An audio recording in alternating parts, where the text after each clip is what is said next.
The millionaire CEO didn't know he had twins until one day the mother of his children approached him at the supermarket and left him speechless. But before we dive into the full story, let me know where you're watching from and what time it is. Now, subscribe to the channel, and let's get started. Gavin Lockwood parked his sleek black sedan in the supermarket's crowded lot, stepping out with a sigh of relief. He needed a moment to unplug from the barrage of calls and messages that had flooded his phone all day. The late afternoon sun tinted the asphalt a hazy gold, and he paused, rolling his shoulders to shake off the tension of back-to-back investor demands. He glanced at his phone, spotting a missed call from his assistant. No doubt it was another reminder of the urgent meetings looming on his schedule. He turned the device to silent, resolved to grab some groceries and rediscover a glimpse of normalcy, even if just for a few minutes. Heading into the store, he was greeted by a blast of cool air. The fluorescent lights cast everything in a bright glow that felt oddly comforting. A welcome change from the usual offices and boardrooms he inhabited. The produce section fanned out before him, rows of colorful fruits and vegetables that bore no resemblance to spreadsheets or stock values. He wandered the aisles with a small cart, mind drifting from real estate metrics to ordinary things like bread and milk, letting the mundane calm his restless thoughts. He was nearing the apples when he froze, catching sight of someone out of the corner of his eye. Dark hair with warm highlights framing a familiar face. At first, he dismissed it as a coincidence, someone vaguely reminiscent of a person from his past. But the more he stared, the more certain he became that it was her. The air seemed to shift as memories threatened to resurface. Serena Scott.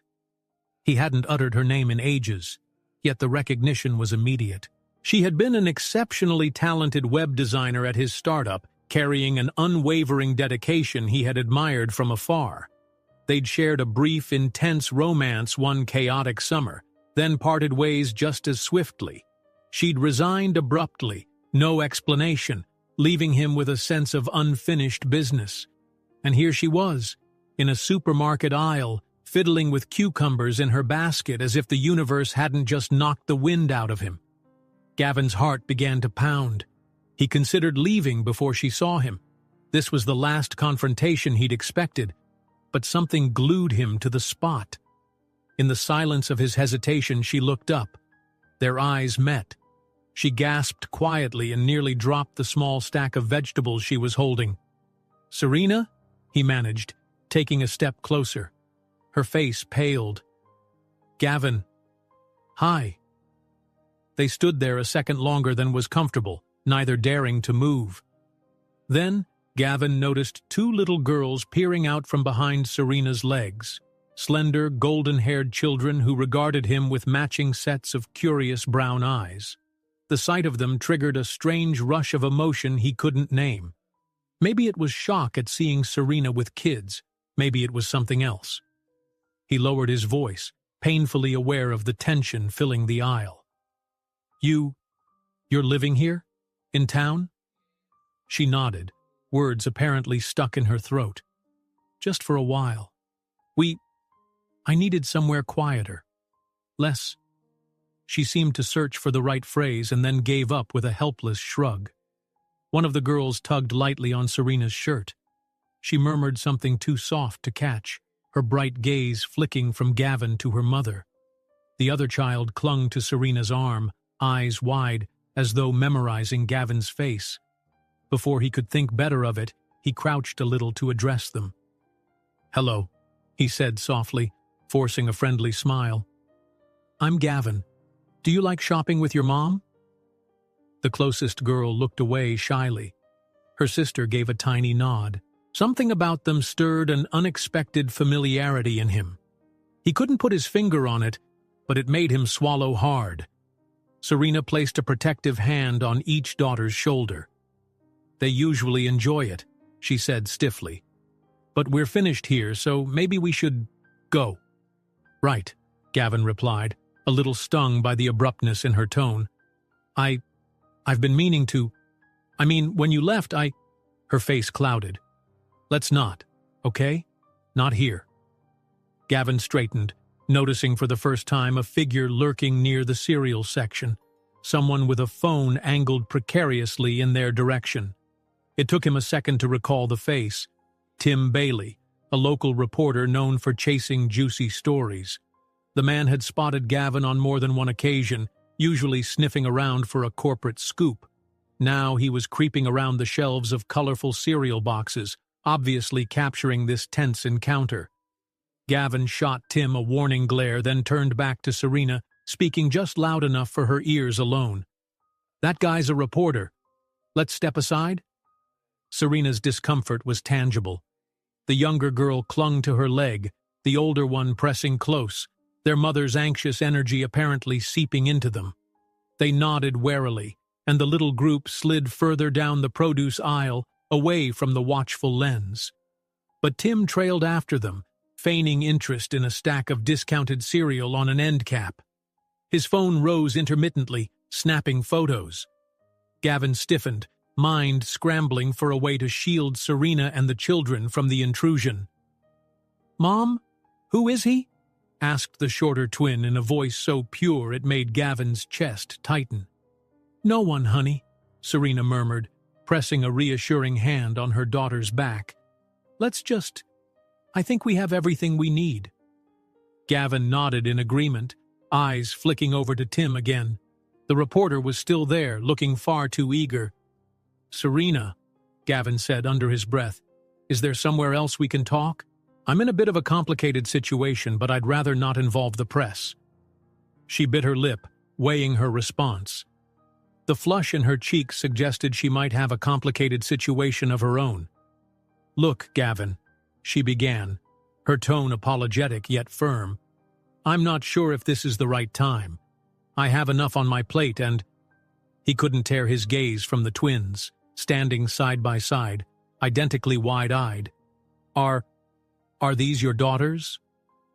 Serena's face tightened, and for a moment he thought he saw something like guilt or fear in her eyes. "Yes, they are," she replied slowly, picking her words. The enormity of that fact sank into Gavin.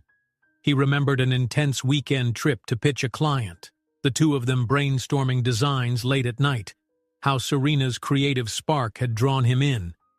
He'd also recalled how the relationship fizzled under the weight of his workload, how she quit without notice, how she'd never answered his calls after that. It all came flooding back, and now she was here, accompanied by two little ones who looked eerily like him.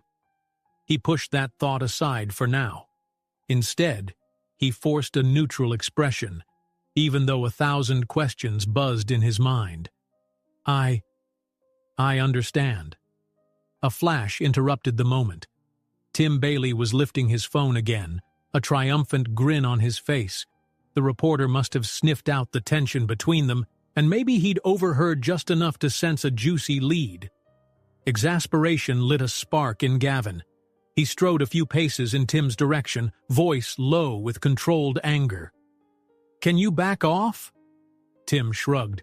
"It's a free country, Lockwood," he said, raising the phone again, snapping another quick shot.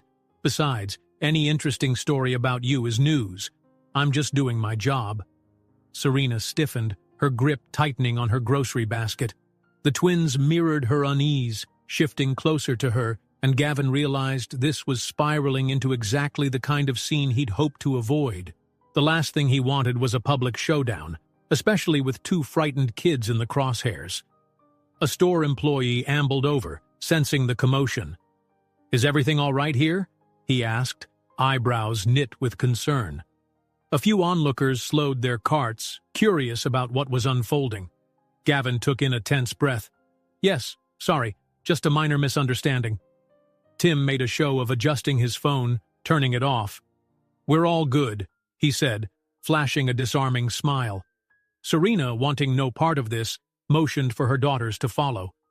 They edged around a display of tomatoes, aiming for the checkout lane on the far side of the store. Gavin watched them go, an unsettling blend of desperation and confusion twisting in his gut.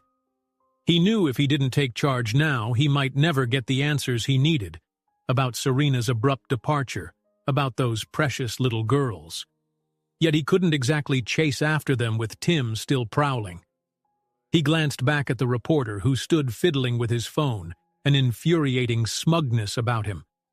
Gavin began walking away, then paused mid-step, a tiny seed of hope tugging at him to follow Serena and the twins, to ask the questions that had haunted him for years. Serena was nearly at the checkout. The twins gazed over their shoulders. Gavin and the girls locked eyes for a split second that felt like forever, and he could almost see bits of himself in their expressions. Then something fluttered in the background, a camera shutter sound, distinct and intrusive. Gavin whipped around, catching Tim Bailey mid-snapshot. In that same instant, Serena picked up her pace, hurrying the girls along and out the door. Gavin felt his heart hammer in his chest, torn between confronting Tim about the pictures or sprinting after Serena. And for an instant, the world seemed to freeze, leaving him stranded between two choices, each fraught with consequences he couldn't possibly predict. Gavin abruptly catches Tim Bailey snapping a photo. In that split second, Serena pulls the girls away, and Gavin is left torn between chasing after them or confronting the lurking reporter. Gavin tore his gaze away from Tim Bailey's lifted camera, feeling a rush of urgency course through him. In an instant, he decided to follow Serena instead of confronting the persistent reporter. He wove around a few startled shoppers, hurrying toward the supermarket exit, heart pounding. The fluorescent lights and the hum of checkout beeps seemed distant, as though muffled by the roar in his ears. Outside, the sky was turning amber in the waning afternoon light. Serena was several steps ahead, ushering her daughters across the parking lot. He could see the strained look on her face, the flicker of panic in her eyes. The twins, wide-eyed, gripped her hands. They sensed the tension, even if they didn't understand it. "Serena!" Gavin called, voice echoing off the rows of parked cars. She slowed but didn't turn immediately, fumbling with her key fob. One daughter clung to her leg while the other clutched the hem of her jacket. He reached them just as Serena managed to unlock her car. He could see how flustered she was, struggling to gather her thoughts. The older twin gazed up at him, curiosity and uncertainty mingling in her face. "Please," Gavin said gently, trying to catch Serena's eye. "I'm sorry for everything. But can we talk? I need to understand." Serena hesitated, still gripping the door handle. Behind them, the sound of quick footsteps on asphalt warned that Tim Bailey wasn't far off. A sheen of sweat gathered on Gavin's brow as he realized they had no privacy, no corner to hide in, not with that reporter lurking around for a sensational headline. "I don't want a scene," Serena muttered, glancing over her shoulder. The tension in her voice was raw. "I can't handle it, not in front of the girls." Gavin nodded, darting a glance at the children. He tried to smile reassuringly, but his mind spiraled with questions. "Let's move over there," he suggested, gesturing to the far side of the lot where fewer cars and fewer people would be. "Just give me 5 minutes." Serena set her jaw, eyes flicking to her daughters, then back to him. With a sigh of resignation, she nodded.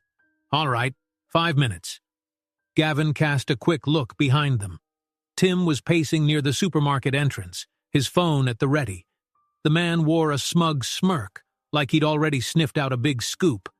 Gavin's pulse quickened as he guided Serena and the twins between two parked SUVs, out of the direct line of the reporter's camera lens. One of the girls stared up at him, her gaze so earnest that Gavin felt it in his chest. He knelt to her eye level, attempting to keep his voice steady. "Hi there, I'm Gavin," he said softly. "What's your name?" She pressed closer to her mother, almost hiding her face. The other twin peeked over, curious but shy. Serena ran a hand protectively over both their backs. "Please don't overwhelm them," she whispered. "Right," Gavin said, standing up again, heart aching with all the unspoken questions. "Serena, I never got a chance to ask you why you left. One day you were at the office, the next you were gone. Now I see you here, with them." His gaze flicked back to the twins, a knot of suspicion forming in his mind and refusing to be ignored. Serena released a heavy breath. I'm sorry. I didn't plan it that way. Circumstances changed. Gavin swallowed hard. He tried to keep calm, but something told him he needed to ask the question he dreaded. Are they mine? For a moment, she simply stared at him, her expression torn between wariness and vulnerability. Then, as though a dam had broken behind her eyes, tears welled. She rubbed a hand over her forehead, nodding once. Yes, Gavin, they're yours, she said, voice quivering. The admission hit like a tidal wave, a swirl of emotions, shock, confusion, a strange undercurrent of wonder washed over him. He cast a quick glance at the girls. They were so small, so innocent, and the magnitude of this revelation left him momentarily speechless. His mind flooded with memories, late nights at the startup, stolen kisses between design reviews, the electric chemistry that had fizzled out too soon. He realized how blind he'd been to any sign of her pregnancy, how consumed he'd been by work deadlines and investor pitches. Why didn't you tell me? He managed at last, voice thick. She bit her lip, struggling to maintain her composure. Because I wasn't sure how you'd react, or if you'd even have time for us. You were always so busy, so focused on growing the company. When I found out, she shook her head. I was scared. Gavin fought to keep his voice even, mindful of the little ears listening. I would have been there. I didn't know that, she interrupted, her eyes flashing with the residue of old hurt. I had to make a choice. It's not something I'm proud of, but I did what I thought was best at the time. Gavin heard the girls shifting, sensed their uncertainty about what was happening. Their presence made everything more pressing. Suddenly, any illusions he might have clung to were shattered. This was real. He was a father. The weight of those words pressed down on him. He opened his mouth to respond, but the frantic click of a camera shutter cut through the moment like a blade. Tim Bailey had crept closer, phone pointed right at them, capturing every tremor of this conversation. Rage flickered in Gavin's eyes. He shielded Serena and the twins behind him, stepping forward with a warning glare. Back off, he growled, fists clenching at his sides. This is private. Tim grinned, obviously delighted at the drama. Really, Gavin? Looked pretty public to me. He angled for another shot, the lens aimed over Gavin's shoulder, trying to catch Serena's anxious face. A sharp wave of protectiveness rose within Gavin. He reached out to push Tim's phone aside, but the reporter twisted away, setting off a tense standoff. A few onlookers in the parking lot started paying attention, eyes widening at the clash. The older twin whimpered, clinging to her mother's skirt. Serena hugged both girls close, trying to steady them. Over the hum of traffic, the tension escalated as Tim and Gavin squared off, voices low and angry. Stop it, Serena pleaded, the tears in her voice returning. You're scaring them. Taking a shaky breath, Gavin forced himself to step back, turning instead to the twins, who wore identical looks of alarm. He bent down, lowering his voice in a soothing tone. I'm sorry, he murmured. I didn't mean for that to happen. Tim lingered like a vulture, waiting for the slightest opening to snap more photos. As if on cue, a supermarket employee stepped outside, shouting for them to break it up. Is everything all right? We're getting complaints. The interruption left them all momentarily frozen. Around them, cars inched past, shoppers shuffled by with full carts, and the sun dipped closer to the horizon. Gavin glanced at Serena, noticing the heartbreak etched on her face. He had 1,000 questions, but seeing the twins' unsettled expressions, he realized he needed to choose his words carefully. Serena, he said quietly, this changes everything. I never knew. I never even suspected. His gaze went to the children again, a strange new protectiveness stirring in him. Let me help. Let me be a part of their lives. Her eyes brimmed with tears, though she struggled to appear calm. I can't do this right now, she whispered. I need to think. The last thing I want is for the girls to be in the center of some media frenzy. Gavin nodded, wrestling with the reality that he'd lost years with these two sweet faces. Yet the chaos of Tim Bailey's scrutiny made it impossible to have a real conversation. "All right," he said softly, "but I want to talk soon. We have to figure out what comes next." Serena answered with a small nod, guiding the twins around him and toward their car. Tim tried to follow, but Gavin cut him off, stepping into his path. "Let them leave," he demanded. For a moment, they locked eyes. Tim, eyes bright with ambition, seemed to weigh his options. Then he stepped aside, letting Serena pass unhindered. Gavin didn't want to be parted from them, especially after such a revelation, but his instincts told him pushing Serena now would only make things worse. He watched her buckle the girls in, her motions trembling with aftershocks of adrenaline. As she got behind the wheel, her tearful gaze flicked to Gavin through the glass. He raised a hand, more a gesture of apology than a wave goodbye. She started the engine, pulling away from the parking space. Even as she merged into the slow flow of cars exiting the lot, Gavin stood rooted, heart heavy with questions, hopes, and regrets. He finally turned and caught Tim Bailey's face in his peripheral vision, the reporter standing to the side, phone angled in his hand, capturing the final moments of Serena's departure. There was triumph in Tim's posture, as if he'd just struck gold.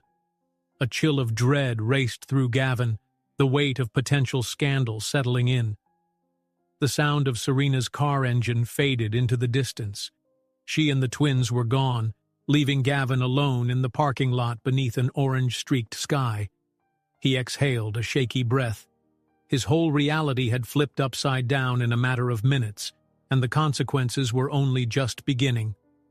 Gavin's phone buzzed in his pocket, likely more messages from his assistant or maybe an investor check-in. He couldn't bring himself to look at it. All that mattered now was safeguarding those children he never knew he had, and by extension, protecting Serena from whatever trouble Tim Bailey might stir. He glanced at Tim once more, who was busy reviewing the images on his phone with a self-satisfied grin. A surge of protectiveness coursed through Gavin. He might be new to fatherhood, but he knew a threat when he saw it. And Tim Bailey was definitely a threat. The sun dipped lower, casting long shadows across the lot. Gavin rubbed his temples, trying to manage the tangle of anger, guilt, and astonishment swirling inside him. His mind drifted to the possibility of lawyers, NDAs, hush money, anything to keep a media storm from erupting around his newly discovered family.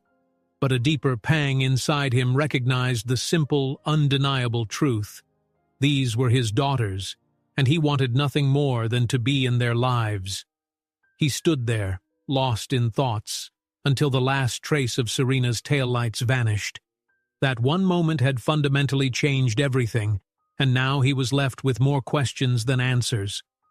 Could he persuade Serena to trust him again? Would the twins grow to resent him for those missing years? And how would he shield them from the relentless curiosity of a reporter like Tim? The silence of the parking lot pressed in. Tim lingered behind a distant car, phone still in hand. It was obvious he had enough photos and likely some recorded audio to spin a headline that would draw plenty of attention, both for Gavin's personal life and the startup he led. The future felt precarious, yet Gavin was determined not to let fear rule him. He stood tall, shoulders squared, eyes locked on Tim's cocky smirk. A flicker of conviction rose within him. Whatever happened next, he would fight. He would fight for his children, for Serena, and for the life he'd been blindsided by but refused to relinquish. Gavin, heart pounding, watched Serena's car disappear while Tim Bailey smirks from across the lot. The reporter clearly has incriminating footage, and Gavin has no idea how to protect his newfound family. Gavin climbed out of the hired car in front of his downtown penthouse, the city lights glittering across the windows. He stood for a moment, staring at the quiet lobby doors as his mind replayed Serena's trembling confession over and over. "Yes, Gavin, they're yours." The words felt both thrilling and devastating, echoing in his thoughts like a siren he couldn't ignore. Inside, the penthouse was still and orderly, the way he usually preferred it. Everything in its place, an oasis from the noise of corporate life. But tonight it felt empty. He dropped his keys on the marble kitchen counter, moving on autopilot as he took off his suit jacket. Flicking on a single lamp, he walked over to the wall of floor-to-ceiling windows and gazed out over the city. On any other evening, the skyline might have lifted his spirits. Now, all he saw was a blur of headlights and neon, as tangled as the emotions churning inside him. His phone vibrated on the counter. 3 missed calls from his legal team, a text from his head of PR, and countless notifications from business associates. Everyone was demanding something. Yet the only face he wanted to see was that of the little girl who looked up at him in the parking lot, or her sister, clinging shyly to Serena's arm. They were his daughters, and he'd only just discovered it. He picked up the phone to call back his lawyers. A brief wave of guilt washed over him. They'd been trying to warn him about Tim Bailey's potential intrusion into his private life. But as one of them answered, Gavin realized he could barely focus on corporate damage control. His mind was somewhere else entirely. After a few clipped sentences about, "We'll handle it in the morning," he hung up, feeling no closer to answers. A restless night passed in fits and starts. The next morning, Gavin forced himself into a crisp suit and made his way to an urgent investor meeting. Sitting at the long mahogany table, he faced a group of men and women who were all talking about the same thing, the upcoming product launch. They hammered him with questions about marketing strategy, user retention, and the company's financial runway. Gavin responded on autopilot, carefully guiding the conversation when possible, but he felt their eyes on him as though they could sense he wasn't fully present. "Is everything all right?" one investor asked pointedly. "You seem distracted." Gavin managed a tight smile. "Just a personal matter, nothing that will affect the business," he lied. He needed them calm, needed them convinced everything was under control, even though his heart pounded at the memory of the twins' small faces. Afterward, his closest friend at the firm, a software architect who'd been with him since the startup's inception, pulled him aside. She studied his drawn features and asked in a hushed tone, "Are you sure you're okay?" He hesitated. She was someone he trusted. "I found out. I have children," he confessed softly, half expecting disbelief. She raised her eyebrows but didn't press. "You know where to find me if you want to talk," she said gently. "And Gavin, take care of yourself. You can't lead if you're running on empty." He nodded gratefully, though his mind was far from the boardroom. That evening, he left the office later than usual, weighed down by both the pressure of the product launch and the emotional whirlwind inside him. Halfway through his commute, his phone buzzed with an alert for a new online article. The headline read, "Local CEO may have secrets closer to home than he admits." Gavin recognized Tim Bailey's signature brand of insinuation in the piece. There were no explicit names, no outright accusations, but enough hints to stoke curiosity among business circles and local gossip blogs. His stomach twisted as he read the ambiguous lines about young children and past romantic entanglements. Seething, Gavin tapped Tim's number and pressed the phone to his ear. The reporter answered almost immediately, as if expecting the call. "Lockwood," Tim drawled. "Nice to hear from you again. Enjoy the read?" "Cut the theatrics," Gavin snapped. "You've crossed the line. Whatever you think you have, you do not have the right to terrorize my—" He paused, realizing he was about to say, "my family," openly. "Stay away from them," he finished in a quiet, threatening tone. Tim let out a short laugh. "Or what? You'll sue me? Let's be real. Your name sells. People crave a juicy scandal, and I'm the one giving it to them." Before Gavin could bite back, Tim hung up, leaving the line dead. Gavin clenched the steering wheel, fury thrumming through his veins. He pictured Serena's face from their chance meeting. How guarded she was, how shaken. The girls must have sensed her fear. They'd probably asked her about the supermarket incident already. A fresh wave of guilt hit him. He imagined them pressed to her side, whispering questions about who he was, why their mother had looked so pale that day. An hour later, Gavin found himself sitting in his penthouse living room, rummaging through an old box of photos. He'd never been nostalgic about the past, but now he searched for any snapshot that included Serena. There weren't many, just a few candid shots from an office outing, some group pictures after late-night brainstorming sessions. In all of them, she glowed with creativity, and he stood at her side, eyes always focused on the next project. He scrutinized her expression, wondering how he could have missed any sign of her pregnancy. Had she been reaching out, needing help, while he was too wrapped up in business deals to notice? He threw the photos aside, frustration gnawing at him. Meanwhile, messages pinged in from the office, an anxious reminder from PR, a polite but firm question from an investor about personal rumors, and more updates about Tim Bailey's online gossip. The walls felt like they were closing in. Elsewhere in the city, Serena was tucking the twins into bed, struggling to keep her composure while reading them a bedtime story. She'd skip lines by accident, and the older twin would correct her, voice hushed and concerned. The little girl finally asked, "Mommy, are you sad about that man we saw at the store?" The younger twin nodded in agreement, echoing the question with her eyes. Serena's heart clenched. She offered a gentle smile she didn't quite feel. "I'm okay, sweetheart," she whispered. "You don't need to worry." But once she'd turned off the light and closed their bedroom door, she pressed her back against it, a wave of regret washing over her. She'd kept Gavin away from them all these years, convinced it was the safer choice. Yet now the situation felt even more out of control. Alone, Serena picked up her phone and tapped the name of a close friend. In hushed tones, she explained the supermarket encounter, the appearance of the reporter, and the fear that everything might spiral out of hand. Her friend offered comforting words, telling her to stay strong, to protect her daughters. But once the call ended, Serena felt more conflicted than ever. She had wanted to shield her children, yet she could see the flicker of hope in their eyes when they glanced at Gavin. That was a new kind of heartbreak she didn't know how to handle.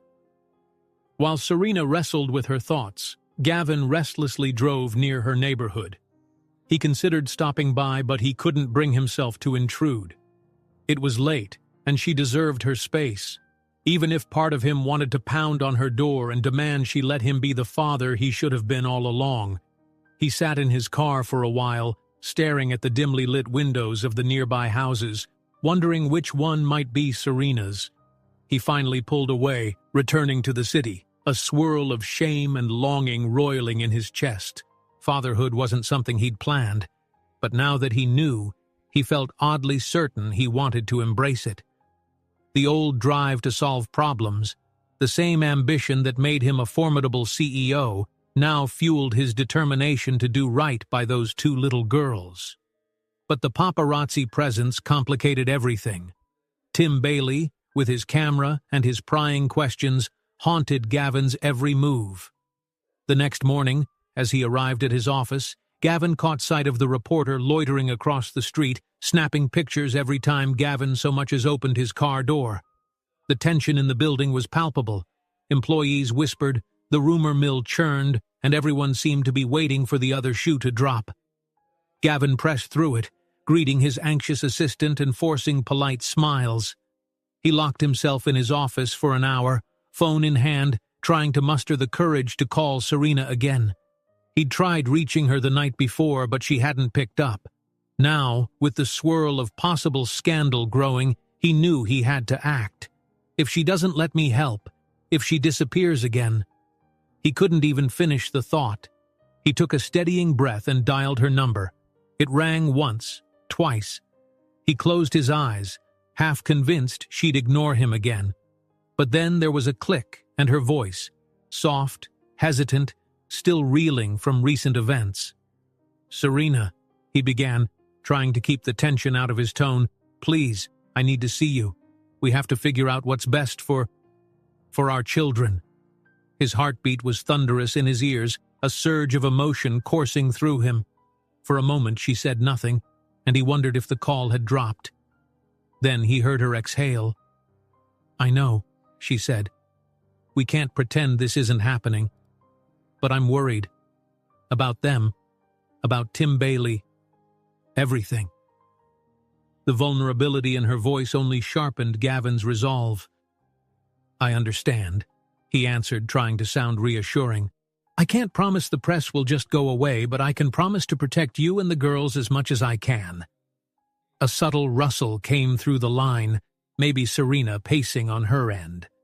"All right," she whispered eventually. "Come over. We need to talk. About the twins." Those words were like a jolt of electricity. He pictured her face and the uncertain light in her eyes as she said it. Relief mingled with apprehension, and he was already grabbing his car keys without realizing it. Serena answers Gavin's call, her voice trembling slightly, and says, "Come over. We need to talk. About the twins."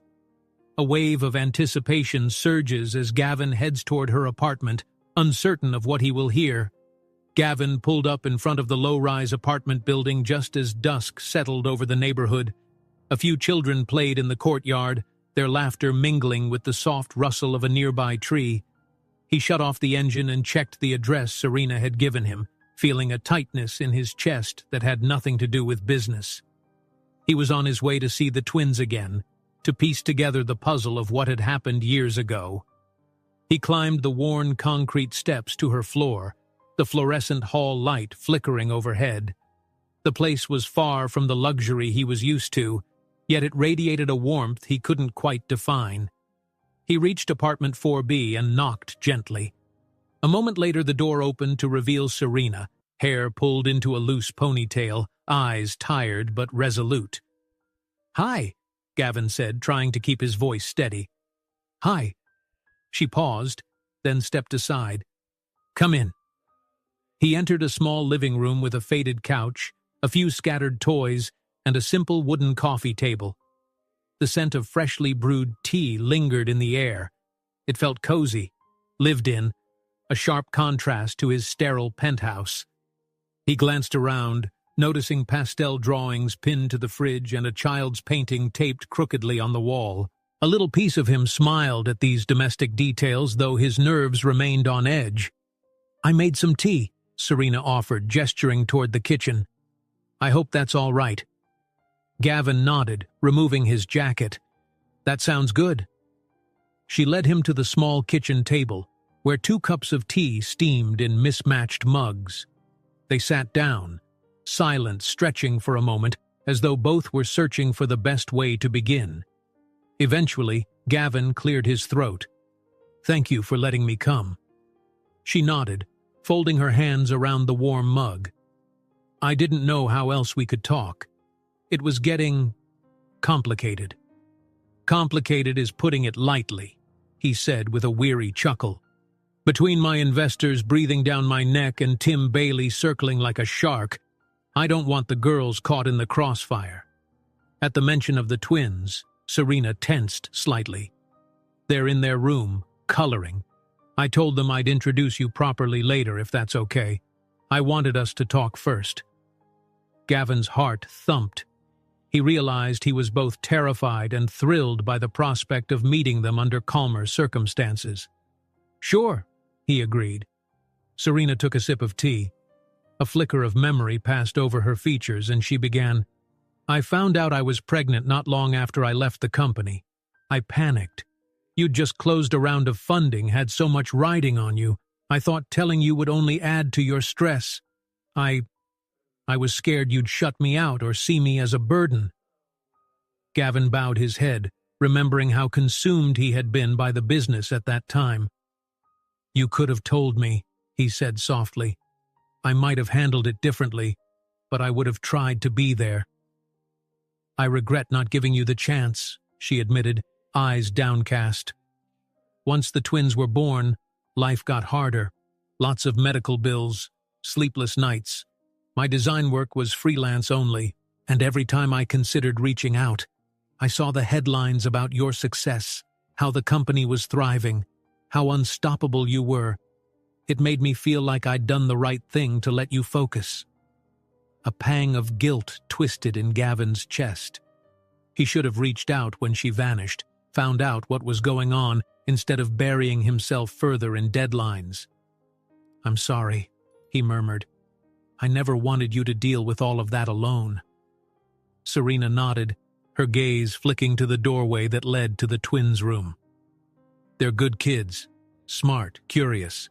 You'd be proud of them." His throat tightened. "I already am. I barely know them, but from what little I've seen—" He trailed off, words failing to capture the swell of emotion inside him. The apartment's silence was broken by the light padding of feet in the hallway. One of the twins, the older one, peeked around the corner. She looked from Serena to Gavin, a question in her eyes. Serena set her mug down. "Come here, sweetie, it's okay." Hesitantly, the girl shuffled into the kitchen, gaze lingering on Gavin. He noticed the same color in her eyes as his own, a faint echo of his mother's face. Something in him trembled.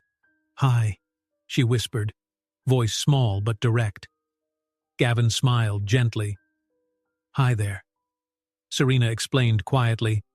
"I was just talking to your dad." A moment passed.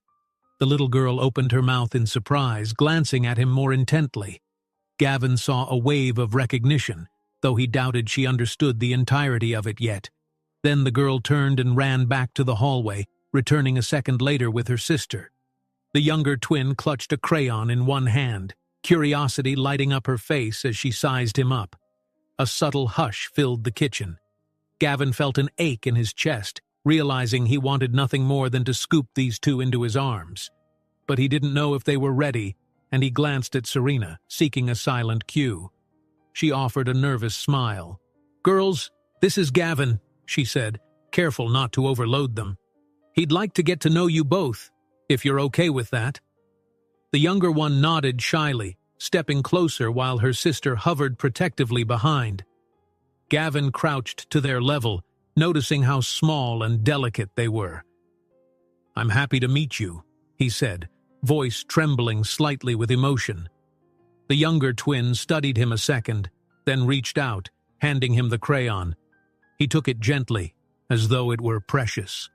Her sister peered over Gavin's shoulder at the drawing on the table, a wobbly outline of a house with 4 stick figures. Serena's voice came softly from above, explaining, "They like to draw our family.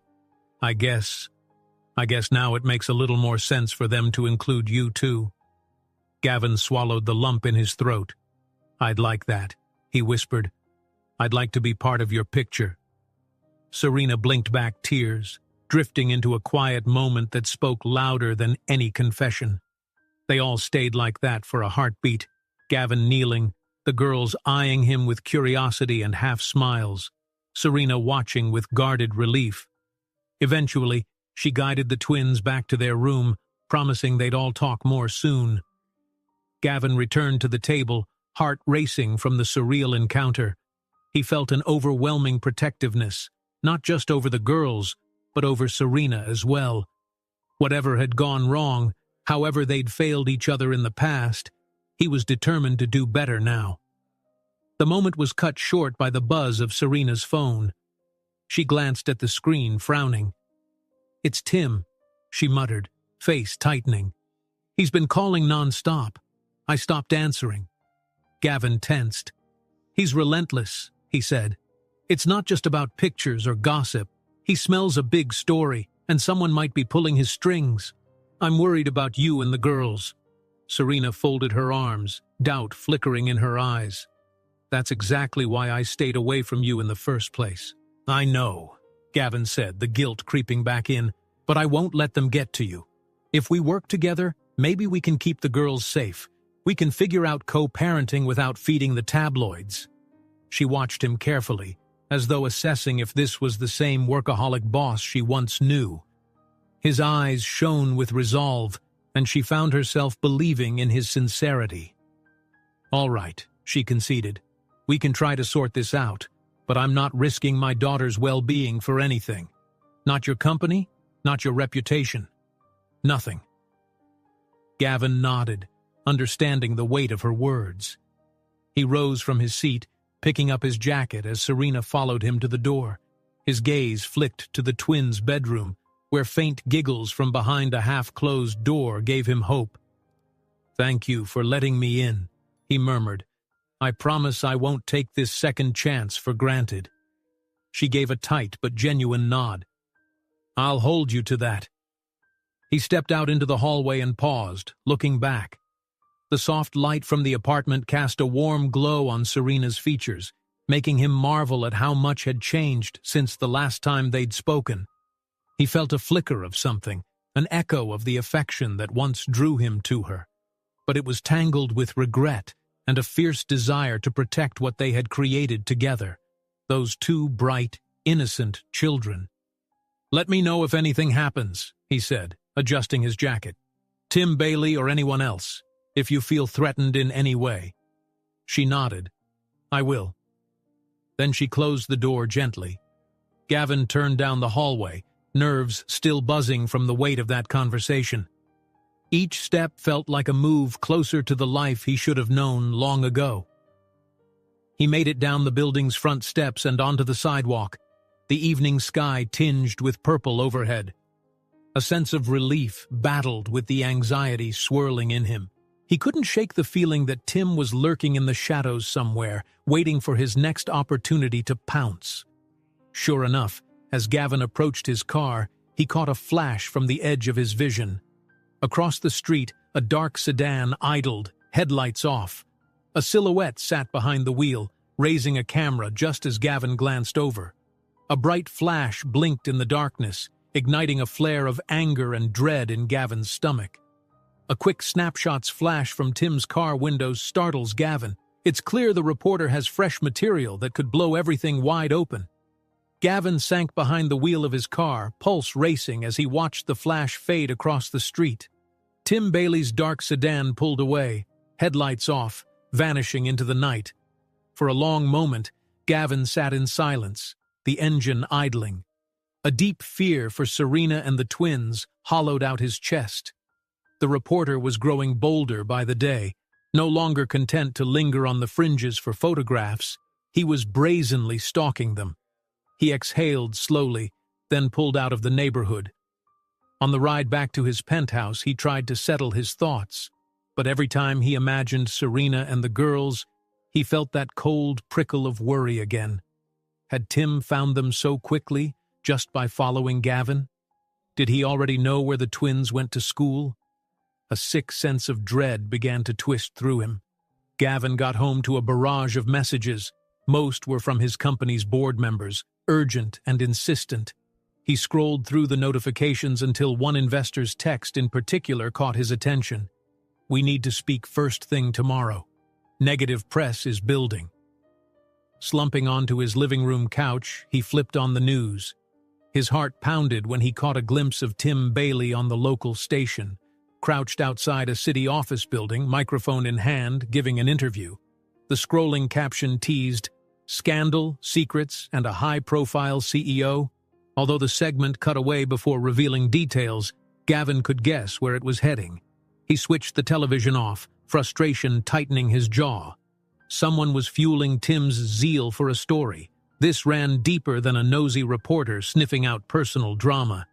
Gavin could feel the orchestrated nature of it, the drip of cryptic blog posts, the constant presence of cameras, the rumors swirling around his private life at precisely the worst time for his company. In the morning, an urgent board meeting awaited him at headquarters. Gavin walked into the sleek glass building earlier than usual, scanning the sidewalk for any sign of paparazzi or Tim's car. To his relief, no one was outside. Still, he felt uneasy. Inside, the energy was different. Employees were whispering, glancing at him with uneasy curiosity. Snippets of conversation reached his ears. "Did you see the blog post? He might be in trouble. The startup's launch is next week. What if investors bail?" His assistant met him in the lobby, greeting him softly. "They're waiting for you, sir. They seem agitated." Steeling himself, Gavin took the elevator up. When the doors slid open on the executive floor, he was confronted by several stern faces. The tension was palpable.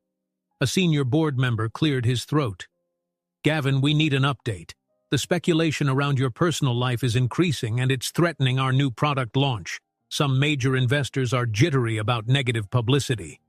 Gavin set his briefcase on the table, choosing his words carefully. "I'm aware of the rumors. They're not entirely unfounded. I do have personal matters that came to light recently, but I'm handling it privately. None of it will harm the product launch or the company's performance." Another board member, a woman with a reputation for straightforward criticism, leaned forward. "Can you guarantee that? People are talking about children out of wedlock, a secret relationship, some kind of hidden family. We can't afford scandal right now." Gavin bristled at the callous way she framed the situation but suppressed the surge of anger. "I'm taking steps to protect my family from media intrusion. Tim Bailey's unscrupulous tactics aren't just about me. They're about making a splash, and I suspect he's being backed by someone who wants to destabilize this company. As for the product launch, the timeline remains intact." He sensed their skepticism, but after a few tense exchanges about release dates, marketing spend, and strategic partnerships, the board grudgingly moved on. A plan was agreed upon. Gavin's PR team would issue a brief statement denying malicious gossip, and he would maintain a low profile. Still, he could see the worry etched into their faces. One slip, one more damaging article, and they might insist on replacing him as CEO. As soon as he left the meeting, his phone chimed with a call from a local security firm he'd contacted the previous night. They confirmed they could provide surveillance around Serena's apartment if needed. He was desperate to shield her and the twins, but also terrified that bodyguards at their doorstep might draw even more attention from reporters. He turned into his office, finding it hard to concentrate on the day's tasks with Tim's shadow looming. At his desk, he swiftly typed out an email to Serena. "Please be careful. If you need security, say the word. Don't let Tim corner you." She didn't reply immediately. He feared she was upset at the idea of hired muscle outside her home, or worse, that Tim had tried to contact her already. He forced himself to push through a stack of paperwork, brainstorming damage control strategies with his PR team. Though outwardly calm, he felt a knot of tension coiling tighter by the minute. That evening, as the sky darkened, he slipped out of the building through a side entrance to avoid any waiting photographers out front. Once in his car, he dialed Serena's number. She answered on the fourth ring, voice hushed. "Hi," she said, sounding tired. He heard movement in the background, maybe the twins running around or the shuffle of dinner plates. "How are you holding up?" he asked gently. She hesitated before replying. "We're okay for now. I've tried to ignore the calls from unknown numbers, just focusing on the girls." He rubbed his temple. "Good. Keep ignoring anything suspicious. Let me know if you feel unsafe." A lull followed as they each wrestled with the complicated new reality. Then she spoke again, voice firm. "If Tim shows up here, or if any reporters harass the twins, that's it. I can't live in fear for their safety. I'll pack up and leave town if I have to, Gavin." He closed his eyes, feeling the weight of her words. "I understand," he murmured. "But I hope it won't come to that. We'll find a way to stop him." They said goodnight, and Gavin drove home with that uneasy tension still clinging to him. By the time he reached his penthouse, it was nearly 9. As he stepped off the elevator, he spotted a figure standing at his door, Tim Bailey, phone in hand, leaning casually against the wall. Anger sparked instantly in Gavin's chest, but he forced himself to remain calm. "What are you doing here, Tim?" Gavin asked coldly, walking toward him. The reporter's lips quirked into an infuriating smile. "I just wanted to ask a few follow-up questions," he said. "Perhaps you'd like to clarify some details about a certain pair of twins." Gavin felt his jaw tighten. "Get off my property, or I'll have you removed. There's nothing to clarify." Tim's eyebrows rose, enjoying the confrontation. "Interesting. That's not what my source says. I hear these girls are definitely yours, And you've been keeping them hidden. That's quite the scandal." Gavin refused to dignify it with a direct response. "I'm calling security," he snapped, taking out his phone. Tim waved a dismissive hand. All right, I can see I'm not welcome. But I'll be around, Lockwood. People want to know the truth, and I'll be the one to give it to them." A moment later, Tim vanished into the elevator, the doors sliding shut with a cruel finality. Gavin stood in the corridor, breathing hard. His hands shook slightly from the effort of keeping his temper. It was clear Tim would stop at nothing, and each new level of harassment only fueled Gavin's desperation to protect Serena and the twins. The next few days passed in a tense blur. Gavin juggled frantic investor calls, PR containment, and his repeated attempts to reassure Serena that all would be well, though he was far from sure himself. Paparazzi started cropping up in places they'd never bothered to visit before, near the twins' school, outside the coffee shop Serena frequented. She grew more anxious, calling Gavin one evening in tears. "There are reporters knocking on our neighbors' doors, asking questions about us. The twins are frightened." He tried to calm her, promising he'd help her hire legal counsel, do anything to keep the press away. But he sensed her growing frustration, and with it the very real possibility that she might decide to leave the city altogether. That same night, Gavin resolved to confront Tim again, this time with a direct threat of legal action. He was done playing nice, done tiptoeing around the man's lurid attempts to spin a story. But before he could track the reporter down, an urgent text from Serena arrived. "Come quick, he's here." Alarm pounded through him. He abandoned his half-written email and raced to his car, images flooding his mind of Tim cornering Serena, or worse, frightening the twins. He drove recklessly, weaving through traffic until he reached her building. His heart hammered as he ran up the stairs, only to find her door locked, the corridor quiet. Was he too late? Down the hall he heard timid footsteps. A neighbor peered out, shaking his head as if confused. "Some guy with a camera showed up, but he's gone now," the neighbor mumbled. Relief warred with anger. Gavin thanked him and knocked softly on Serena's door. After a moment she opened it, her expression stiff with residual fear. "He pounded on my door, demanding I answer questions," she said, voice trembling. "I told him to leave, but I was so scared." He enveloped her in a quick embrace, noticing the twins peeking from the couch. They looked upset, tears threatening to spill from their eyes. He gave them a gentle, reassuring nod, lips pressed in a thin line of frustration. "Tim won't stop," Gavin said quietly, "but we'll figure this out together. I promise." Serena nodded, leaning against the door frame to steady herself. "I just want this nightmare to end." Before Gavin could reply, the phone on the coffee table lit up once more. Another unknown caller, another round of harassment. Serena glowered at the screen, ignoring it. As the soft ring died away, she knelt by the twins, attempting to reassure them while Gavin kept watch from the window. By the time the girls were tucked into bed, exhaustion filled the tiny apartment like a heavy fog.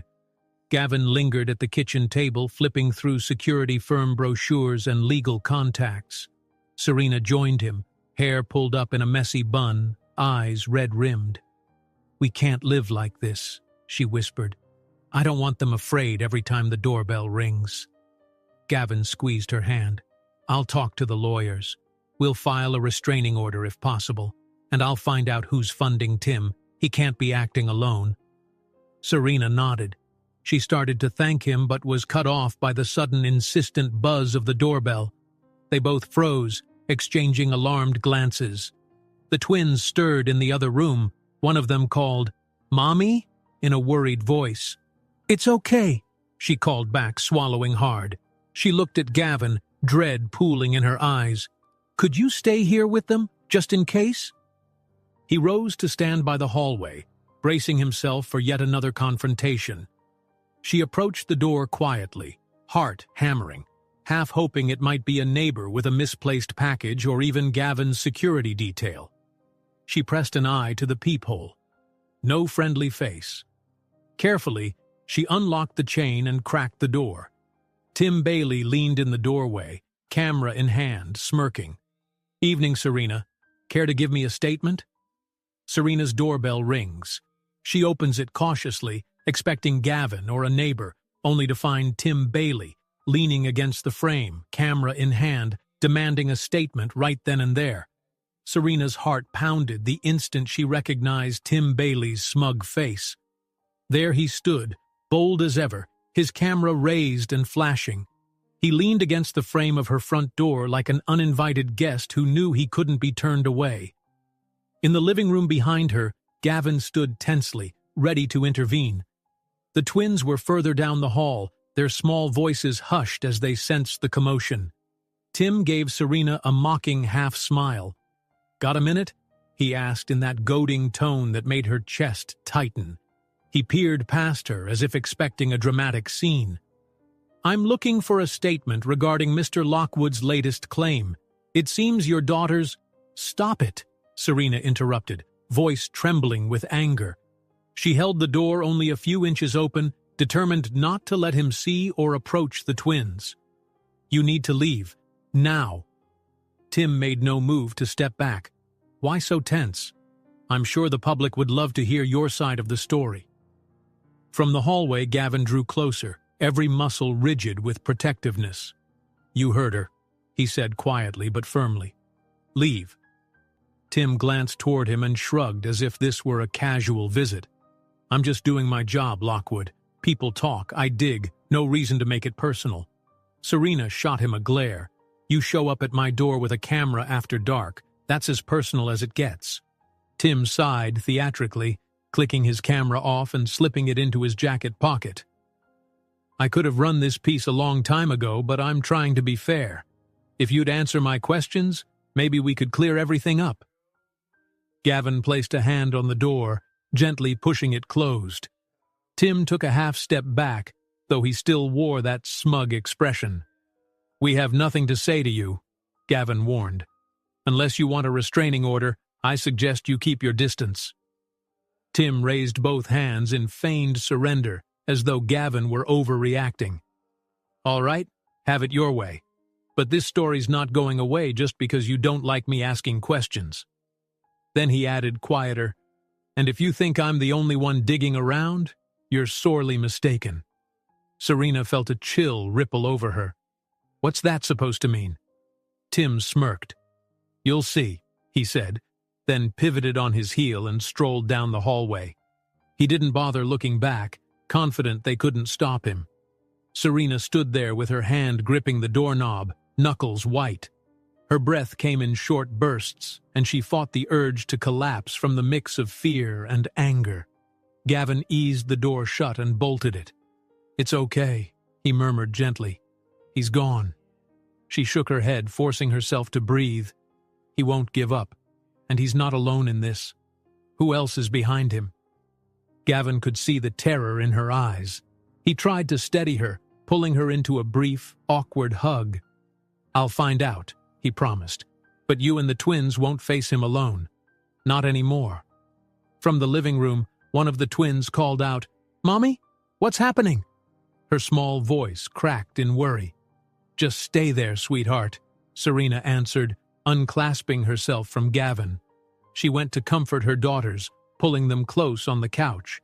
The younger twin clung to her like a lifeline, while the older one stared at Gavin with wide eyes, as though she could sense the tension despite her young age. Gavin crouched down beside them, face softening. "It's late," he said gently. "Maybe we should get you two back to bed?" The girls looked to their mother. She brushed a hand over their hair, smiling sadly. "Yes, sweethearts, let's try to rest. I'll be in to tuck you in again."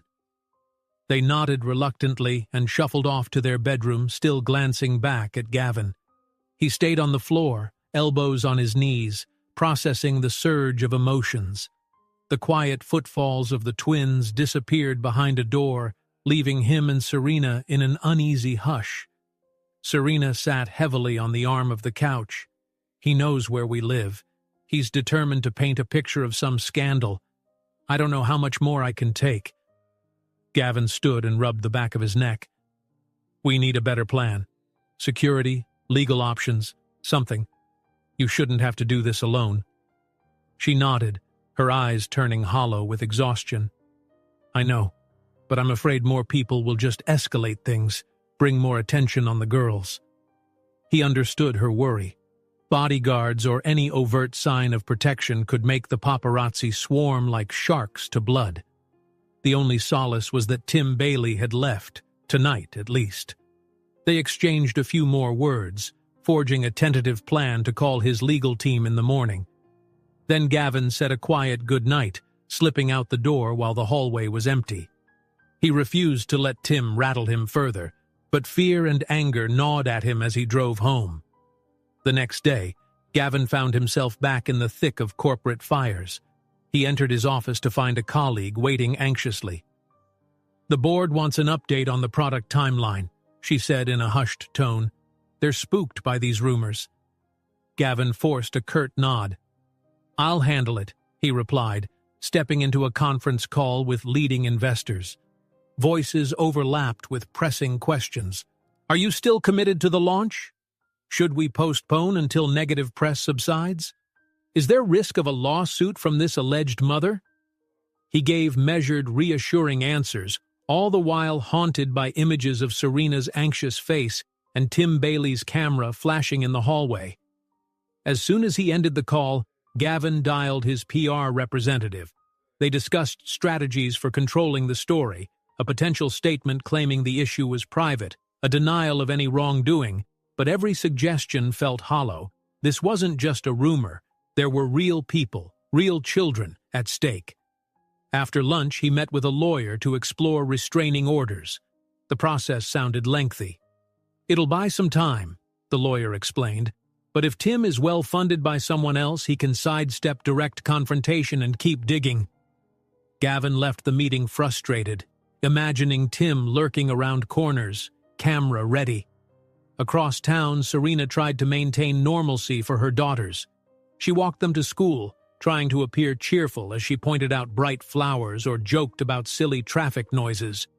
But a coil of dread tightened inside her every time she glanced over her shoulder, expecting to see Tim's face or another unknown figure. By the time she got home, her nerves were raw. She kept the door locked, curtains drawn, and her phone on silent. Hours later, just before she planned to leave and pick up the twins, a knock sounded at the door. Her heart jumped. She peered through the peephole only to find a man in a suit, accompanied by another, both holding folders. Her gut clenched, imagining they were reporters in disguise. Reluctantly, she inched the door open, the chain still secured. "Good afternoon," the taller of the two said politely. "We're from Lockwood Enterprises Security Division. Mr. Lockwood asked us to come by." She felt a wave of relief, but also a twinge of irritation that Gavin hadn't warned her. "He didn't mention this," she said, peering at the men's identification. "You're sure he sent you?" One man offered a reassuring smile. "Yes, ma'am. We're here to discuss possible safety measures around your residence." Serena hesitated, but let them into her living room. For the next half hour, they presented risk assessments, highlighting the benefits of having a rotating guard outside the building or at least a drive-by surveillance. Serena felt her anxiety rise again. "This seems too intense," she mumbled, imagining a stream of uniformed strangers outside. "I don't want to turn my home into a fortress." They exchanged looks, respectful but firm. "Ma'am, with a persistent reporter like Tim Bailey, it may be necessary to deter him physically.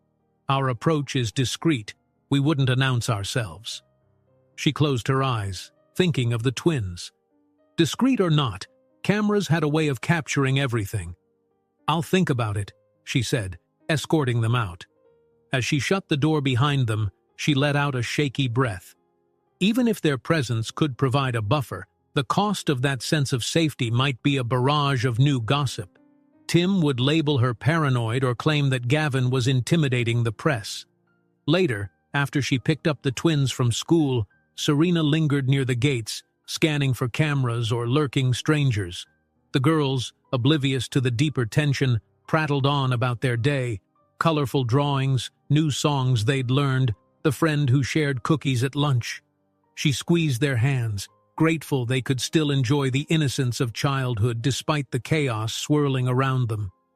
Just as they reached home, her phone buzzed. An unknown number again. She considered ignoring it, but something told her to pick up. She answered cautiously, half expecting Tim's voice. Instead, it was a female journalist from a local station, sounding pleasant but insistent. "Ms. Scott, we'd love an exclusive interview. Just a friendly chat about your relationship with Gavin Lockwood." Serena's heart sank. "No, thank you," she said, and hung up. She clenched her phone, tears of frustration welling up. This wasn't going to stop. Every day the scrutiny grew worse, and a fresh wave of anger welled in her. Gavin's wealth might buy bodyguards or attorneys, but it couldn't shield them from relentless speculation. Elsewhere, Tim Bailey was indeed stepping up his pursuit. He'd discovered that hint of a sponsor, someone feeding him resources, pointing him to leads. The payoff was lucrative, so he harassed every possible angle, determined to unearth enough dirt to guarantee a front-page scandal. By nightfall, Gavin was pacing his penthouse, checking in with a contact who hinted that Tim's big money might be coming from a rival investor. "I heard rumors," the contact said in a low voice over the phone. "A competitor who's not happy about your new product.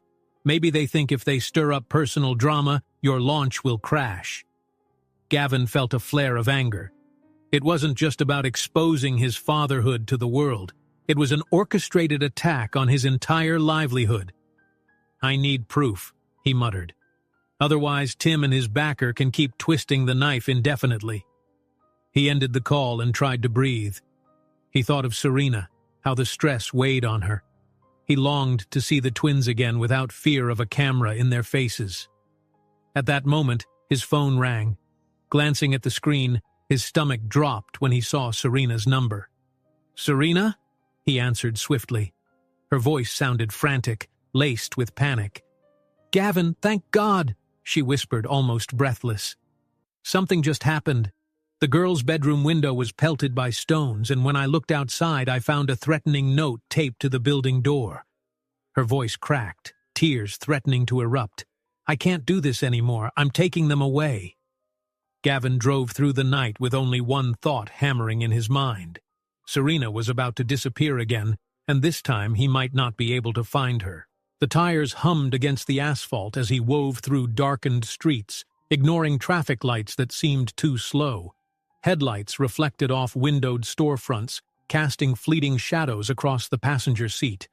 His phone lay there, silent now, but her panicked words echoed inside him. Someone had thrown stones at the girl's bedroom window, left an ominous note. She was done.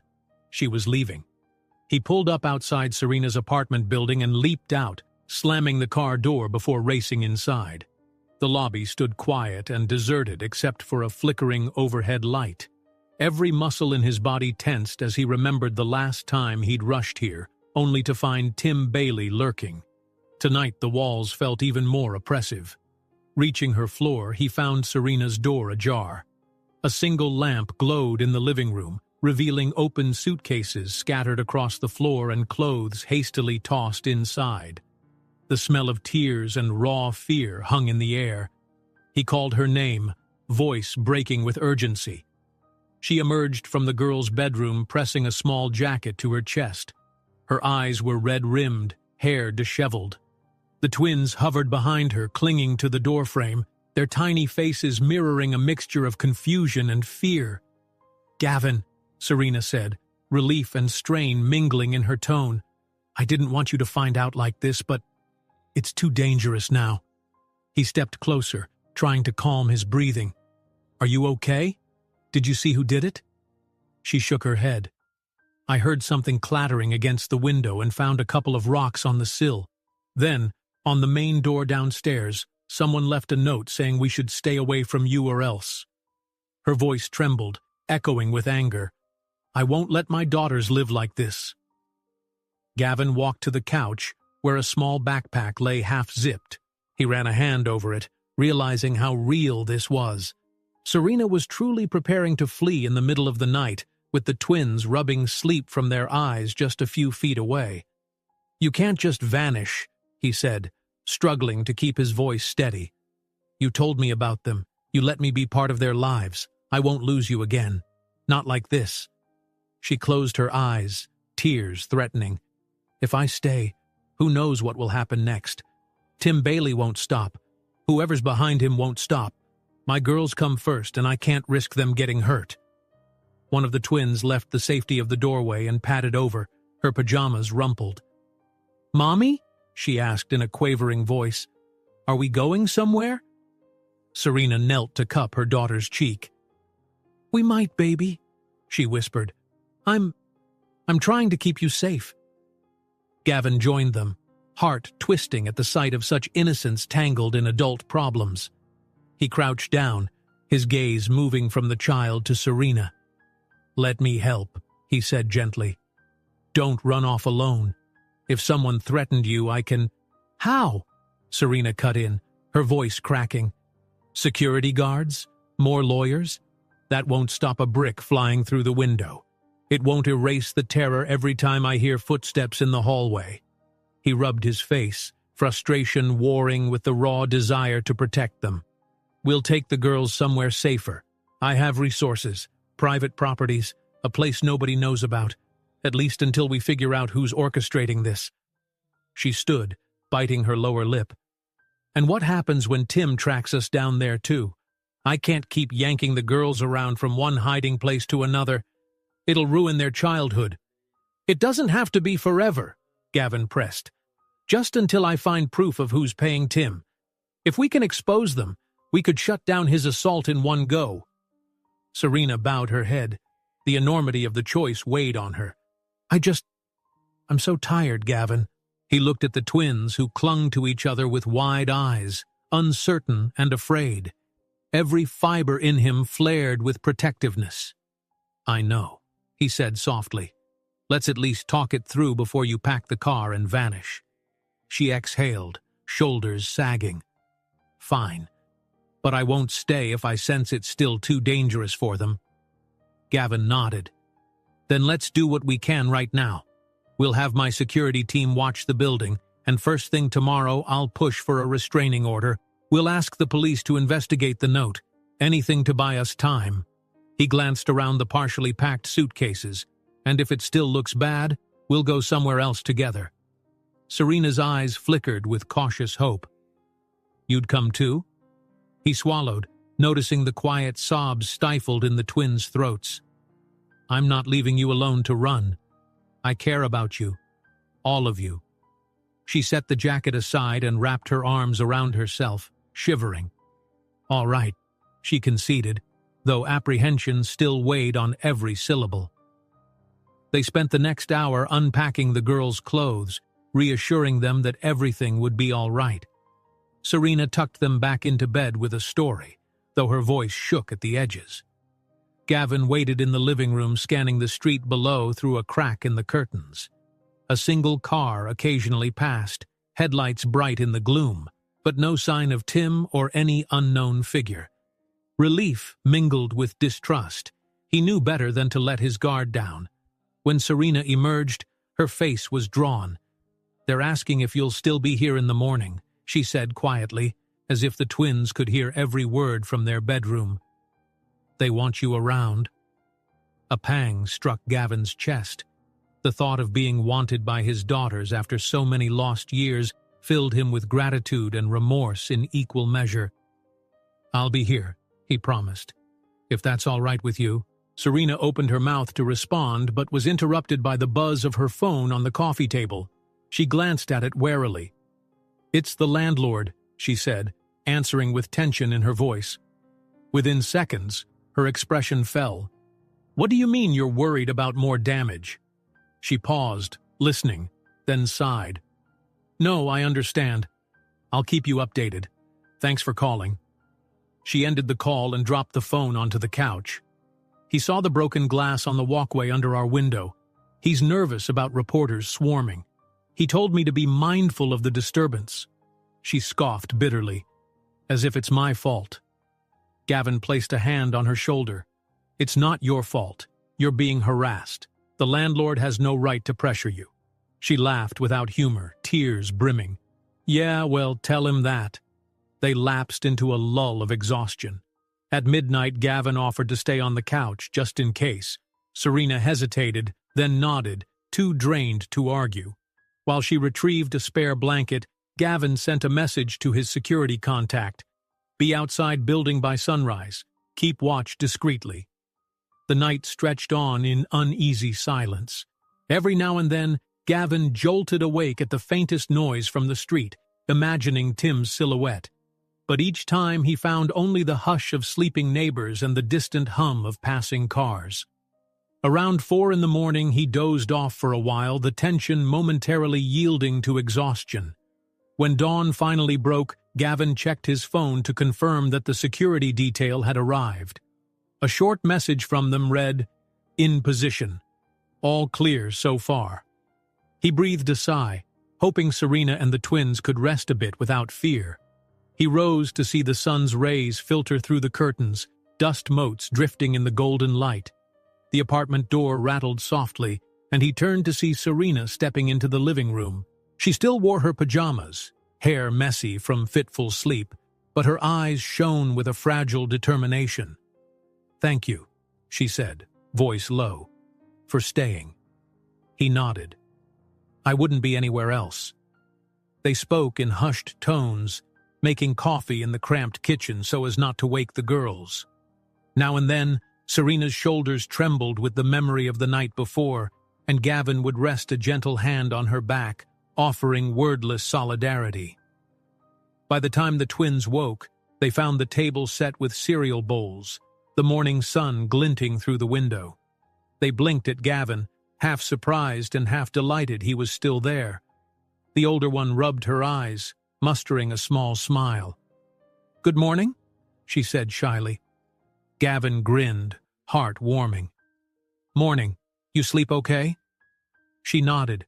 Her sister nodded too, though they both carried the slight wariness of children who'd heard grown-up worries in the night. But Serena coaxed them into conversation about school, about silly songs they could sing together. For a brief moment, the apartment felt like a real home, the four of them around a modest breakfast table, no panic in sight. But the reality of Tim Bailey and whoever backed him lingered. As soon as breakfast was cleared, Serena reached for her phone, checking messages.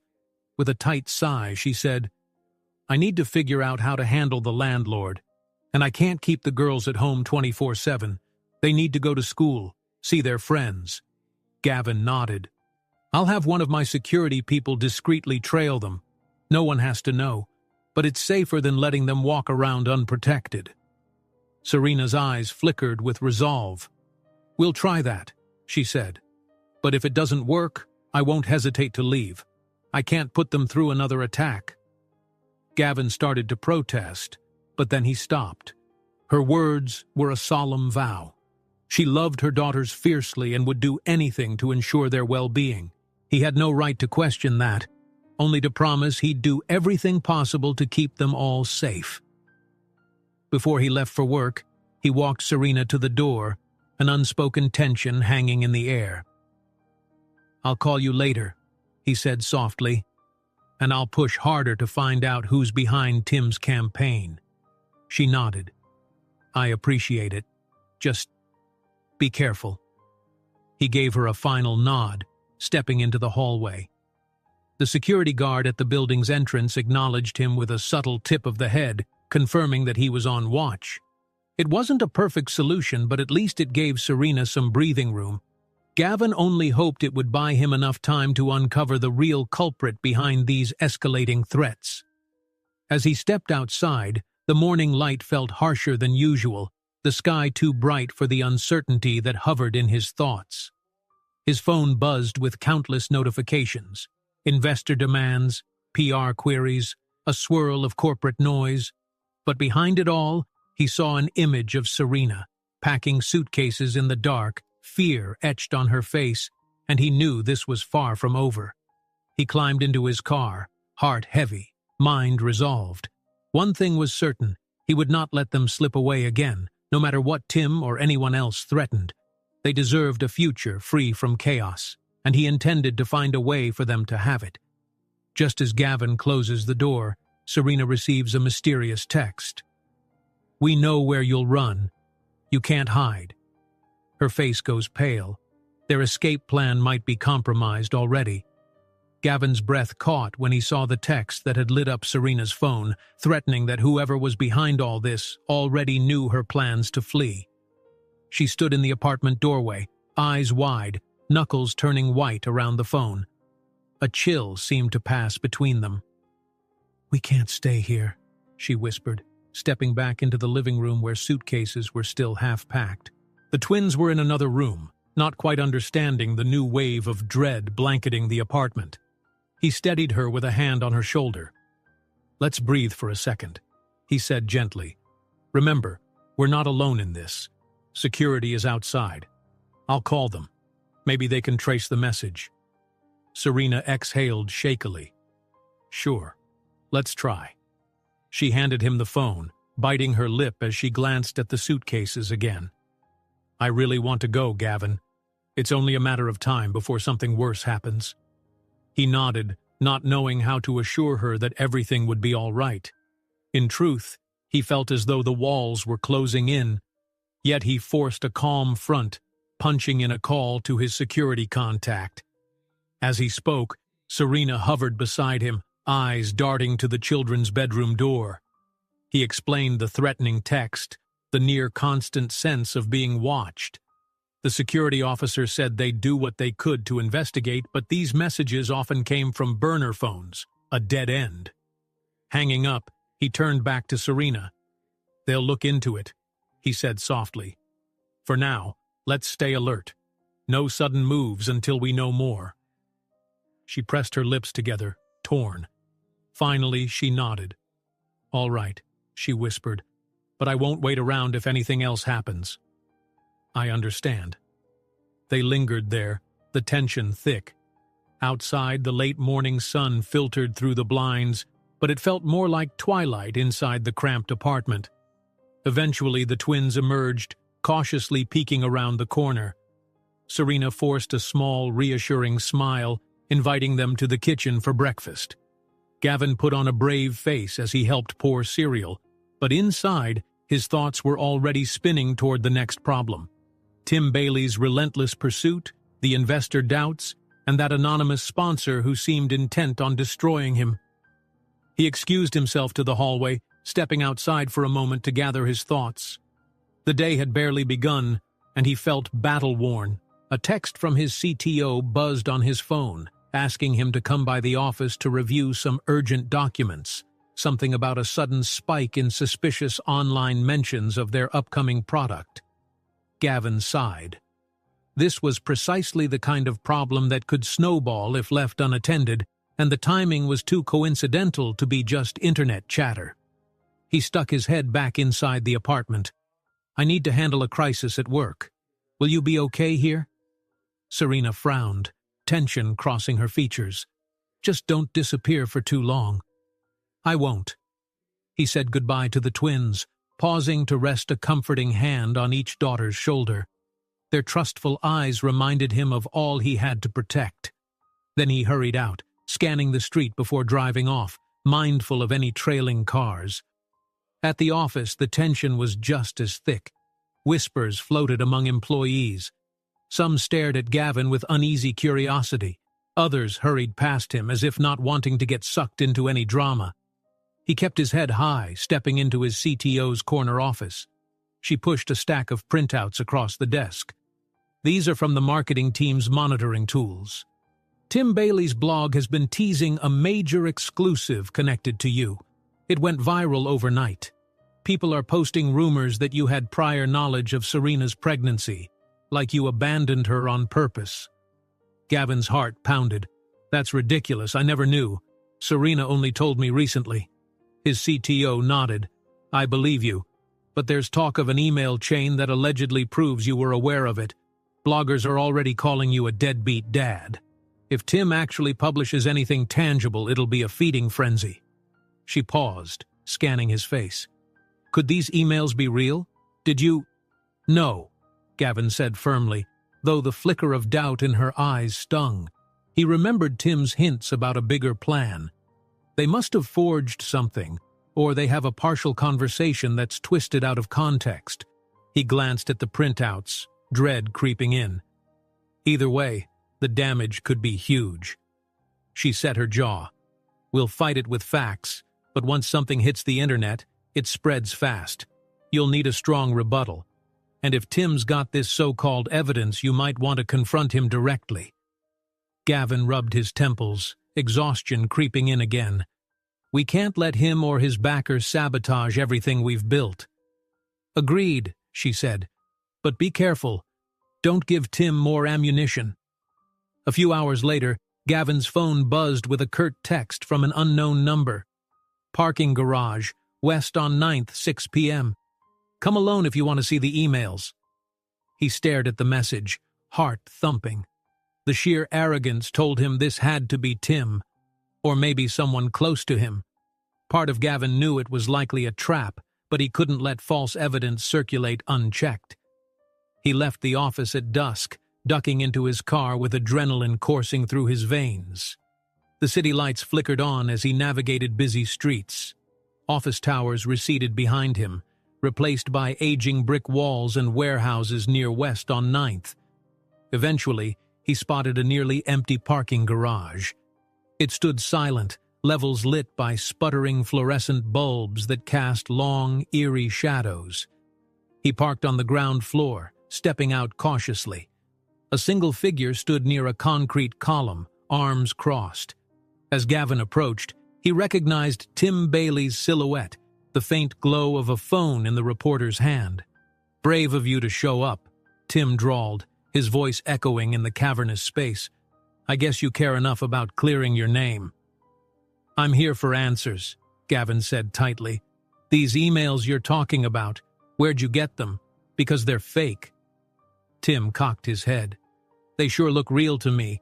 They're dated to the time frame Serena supposedly disappeared. Seems you were well aware of her pregnancy, and from the tone it sounds like you told her to take care of it or keep it quiet."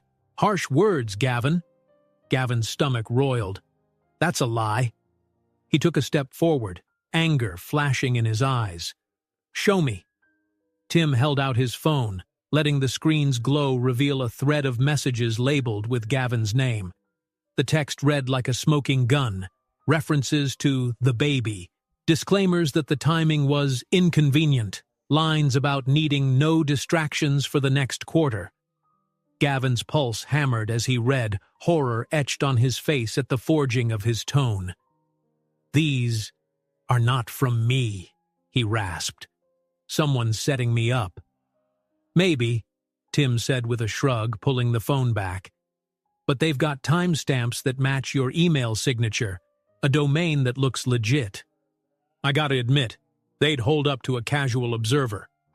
Gavin clenched his fists, resisting the urge to lash out. "You can't possibly believe this." Tim smirked. "What I believe doesn't matter. What matters is how quickly a story like this blows up. My audience lives for shocking reveals. And your investors? They'll run the moment they think you orchestrated a cover-up." "Who's feeding you?" Gavin demanded.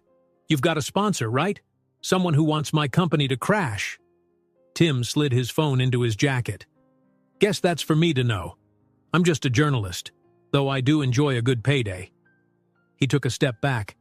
"If I were you, I'd prepare a statement. Once I go public, Serena's bound to see these emails. She'll have to pick a side." The mention of Serena sent a chill through Gavin. This was bigger than a business scandal. It attacked the fragile trust he'd rebuilt with her. "You're destroying people's lives," he said, voice trembling with anger, "including 2 innocent kids. Where's your conscience?" Tim shrugged. "Conscience doesn't pay the bills, Lockwood." He nodded to the flickering light overhead. "See you around." With that, Tim strode toward the exit, footsteps echoing on the concrete. Gavin stood there, breathing hard, consumed by rage and dread. The fabricated emails splayed vile accusations at his character, ones that would rip apart any faith Serena had in him. He slammed a hand against the cool concrete pillar. He had to warn her before Tim went public.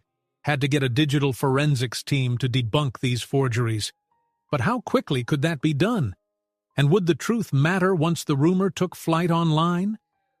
He drove back through the city, mind churning. His phone buzzed repeatedly with notifications from panicked board members who had caught wind of something big about to break. By the time he got home, the first wave of scandal had already reached social media. Posts about a damning revelation regarding Gavin Lockwood's twins, murmurs about him knowing from the start and coldly abandoning them. He sank onto his couch, adrenaline coursing, unable to rest until he called Serena. The line rang and rang. Finally, she picked up, voice tense. "I saw it," she said, no greeting. "He posted excerpts of emails, Gavin. They're so cruel." His stomach lurched at the hurt in her tone. "They're fake, Serena. I swear it. I never wrote those words. I never knew." "How do I know?" she asked, voice unsteady. "They look so real. Even the dates match." He fumbled for a calm explanation, urging her to let him prove the forgery. But she grew quiet, doubt lacing every syllable. He could practically feel the fissure forming between them, created by a carefully planted lie. After several agonizing minutes, the call dropped. Bad reception, or maybe Serena just couldn't handle more. He tried calling back, but it went to voicemail. Time crawled as he paced the penthouse, staring at his phone, waiting for her to answer. Then, hours later, a single voicemail arrived. He recognized Serena's voice, trembling with heartbreak. "I can't keep the girls in this mess. If those emails are true, I need space." The line cut off, and Gavin was left in a silent, crushing panic. Gavin stared at his phone, hand trembling as Serena's voicemail replayed in his mind. She had sounded so defeated, so wounded by the lies Tim Bailey had spread. It was late, and the glow of city lights streamed faintly through the penthouse windows, illuminating the evidence of his spiraling life. Half-empty coffee cups, scattered documents, phone buzzing with frantic updates. He couldn't escape the suffocating pressure of deadlines, investors, and now this new wave of slander. He tried calling Serena's number again, but it went directly to voicemail. Each unanswered ring was a reminder that her trust in him was fragile at best, maybe irreparably broken. The forged emails had done their work, sowing doubt not just in the public mind, but in Serena's heart. Exhausted, he collapsed onto the leather couch, replaying how Tim Bailey had smirked when he revealed the fabricated messages. Gavin's mind buzzed with questions. Who was skillful enough to forge something so authentic-looking? Who stood to benefit from his downfall? More importantly, how could he prove his innocence before everything he cared about slipped away? By morning, the storm had worsened. He woke up to see multiple missed calls from board members and urgent texts from his PR team. Headlines had cropped up on financial news sites. CEO Gavin Lockwood under fire, secret twins and abandoned responsibilities. Chatter escalated across social media, from outraged moral critiques to gleeful schadenfreude. Even some longtime supporters of Gavin's company seemed shaken, worried that his credibility had been torpedoed. He rushed to the office wearing the same wrinkled shirt from the previous day, eyes bloodshot from lack of sleep. Cameras lurked outside the lobby, lenses snapping as soon as he stepped out of his car. Security held the crowd at bay, but the swarm of shouted questions. "Is it true you sent those emails? Why did you hide the twins?" washed over him with relentless force. Inside, he found the atmosphere even grimmer. Employees sidled past in silence, stealing glances at his haggard appearance. There was no escaping the tension, not even in the confines of his own office. A group of investors was already assembled in the conference room. Gavin inhaled sharply, squared his shoulders, and marched in. Most of the board members avoided meeting his gaze. One older man, a heavy investor with a history of outspokenness, cleared his throat. "Gavin," he began, his tone more sorrowful than angry. "We've been bombarded with calls and emails questioning your ability to lead. The timing of these revelations couldn't be worse, with our product launch only days away. Gavin raked a hand through his hair. "I understand your concerns," he said, "but those emails floating around are fake. I've hired a digital forensics team to investigate." A young woman near the end of the table brushed aside a stack of papers.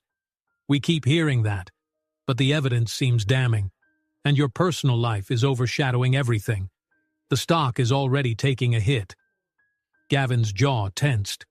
"It's a coordinated attack. I suspect a rival investor is fueling Tim Bailey to sabotage us. I'm close to finding proof." The older man shook his head. "Close doesn't cut it, Gavin. If we can't quash this scandal, we'll have no choice but to protect the company. Some of us are considering a vote to remove you as CEO, at least temporarily." The words fell like a sledgehammer. Gavin opened his mouth to protest, but he saw the steeled expressions around the table. They weren't bluffing. They were preparing for damage control. He tried to steady his voice. "Give me one more chance," he pleaded. 24 hours. Let me present undeniable evidence these emails are forged. If I fail, I'll step aside willingly." The board members exchanged uncertain glances. After a long pause, the older investor finally nodded. "All right, 24 hours. But after that, we can't risk further fallout." When they adjourned, Gavin slumped against the corridor wall, mind racing. He needed something solid: digital footprints, an IP address, a confession from Tim or his backer. Without it, the board would oust him, and he'd lose the credibility to protect Serena and the twins. He hurried to meet his software team in a cramped side office used for product testing. A handful of exhausted programmers were hunched over laptops, combing through server logs and the metadata in the leaked emails. They glanced up as he entered, their eyes reflecting both sympathy and stress. "So far," one of them said, "we've found suspicious anomalies in the email headers, like they were routed through an overseas domain used for spam. But it's not enough to prove you didn't write them." Gavin grimaced. "Keep digging. Check if the company mail server even registered any account activity at those times." They nodded, diving back into the code. There was no guarantee they'd find the smoking gun in time. Gavin's phone buzzed again, a text from his legal advisor saying the firm had just received notice that someone might be filing a lawsuit against him for paternal negligence. The claim was vague, but it still spiked his blood pressure. Whether or not it was real, the threat alone would amplify the media uproar. He considered calling Serena again to beg her to believe him, but a gnawing fear crept in. If she truly believed the lies, she might be too hurt to talk. And if Tim's conspiracy was working, she might think Gavin was only calling to manipulate her. He braced himself, sending a short, desperate text. "I'm going to prove these emails are fake. I swear it. Please keep the girls safe until I do." She didn't respond.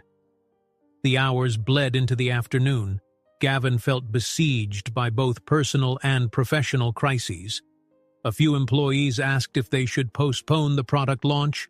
Others tiptoed around him, uncertain if the entire company was on the verge of collapse. Finally, a timid knock sounded on his office door. His CTO stepped in, face grim. "I dug around," she said quietly. "There's a rumor swirling that an investor from a rival firm, someone with deep pockets, has been funneling money to Tim Bailey. I can't confirm it yet, but I found some unusual stock trades. It looks like that investor's been shorting our shares, banking on them plummeting." Gavin set his jaw. "That means they want maximum damage. They're not just out to humiliate me, they want our share price to crash so they can profit." She nodded. "Exactly. Or maybe even swoop in to buy controlling shares on the cheap. Either way, they'll do anything to discredit you and the company." Before he could respond, one of the programmers hurried in, breathless. "We found something. A partial data trail suggests the emails were created on an unregistered server linked to the same IP address we flagged for suspicious login attempts last month. Coincidentally, the same time we faced that hacking scare."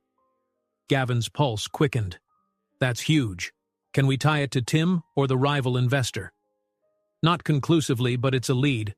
If we can gain physical access to that server or track who paid for it, we might link it to whoever forged the emails. He fished out his phone, adrenaline surging. I have to bring this to the board. It's not bulletproof, but it might buy us more time. No sooner had he turned toward the door than the phone vibrated with an incoming call from a hidden number. Instinct told him to answer. On the line, a distorted voice whispered, "You're closer than you think. If you want hard evidence, meet me at the warehouse on Riverfront tonight. 10 p.m. Don't bring anyone else." A chill raced down Gavin's spine. "Who is this?" he demanded. The call ended abruptly. His CTO watched him, brow furrowed. Some anonymous tip? He exhaled, stepping back. It might be. Maybe someone from the inside who wants to come clean but is scared. She bit her lip. Or it's a trap. Gavin's gaze dropped to the phone.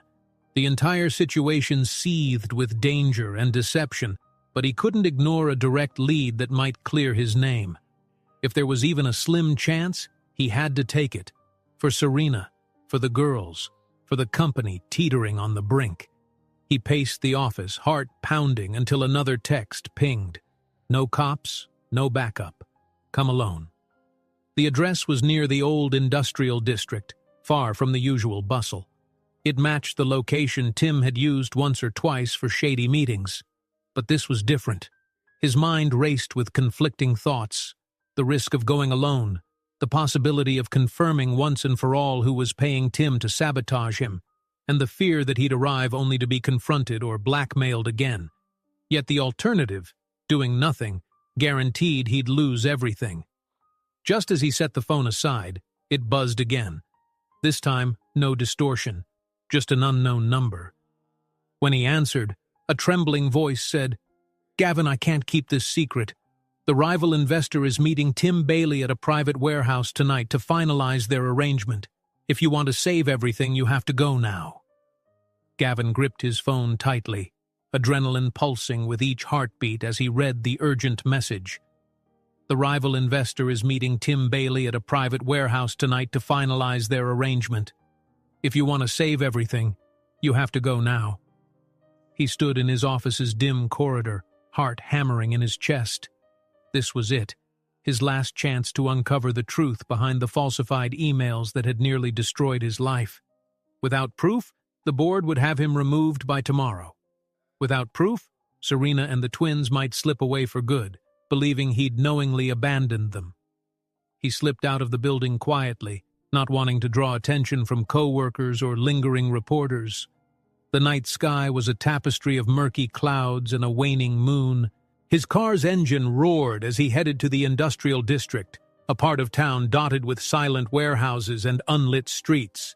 Street lamps cast sporadic pools of orange glow, leaving wide swaths of darkness where anyone, could be hiding. The directions in the tip-off led him to a massive structure by the docks. Rusted metal walls loomed overhead, the place abandoned except for a few dusty cars parked near a side entrance. Gavin parked at a discreet distance and approached on foot, nerves on edge. The muffled sound of voices echoed inside, bouncing against hollow walls. He pressed himself against the corrugated metal and listened. A voice he recognized as Tim Bailey's rang out, full of sharp confidence. "You promised a hefty bonus if I delivered a real scandal. I held up my end. You have the emails, the headlines, everything." Another voice responded, quieter but dripping with authority. Gavin's suspicion was confirmed. It was the rival investor he'd only heard rumors about.